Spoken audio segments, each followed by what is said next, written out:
After the destruction of the Second Temple in ancient Judea, the Jewish people were scattered across the Eastern Hemisphere, forced to migrate to the Middle East and Europe. These fragments of Judaism took with them the Torah, a fairly portable series of stories many now call the Old Testament. Jews, like most refugees in history, were taken in by other nations devoid of any desire, and most were relegated to ghettos. These enclosed areas were often overcrowded slums, as Jews were not given rights to expand beyond the confines of these restrictive zones. The upside was that nations hosting the Jewish people often left them to their own devices.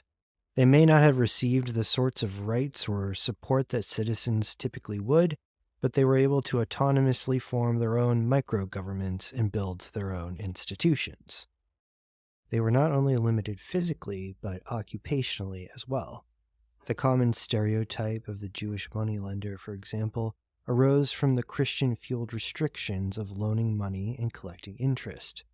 The picture of the crooked-nosed and greedy usurer arose due to religious nations exploiting a loophole whereby they could have the Jews perform this necessary economic task and take their cut without diverging from their religious practices. This meant extractive interest rates were the norm, driven by elitist greed. But those same elites could point the finger at the Jews.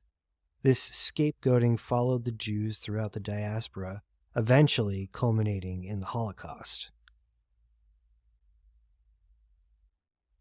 The Jewish position in these communities was always an erratic one, driven by the whims of whatever rules were imposed upon them, or through fear-mongering drummed up to distract from weak leadership. So these strange people were seen as a drain on the cultural core whenever Jews sought to set roots. Pogroms came and went with the seasons, shuffling the Jews from one nation to another, forced to restart and relive this recycled trauma. The practice of identifying Jews through a badge was a practice in history long before the rise of the Nazis, a symbol to mark them as perennial outsiders.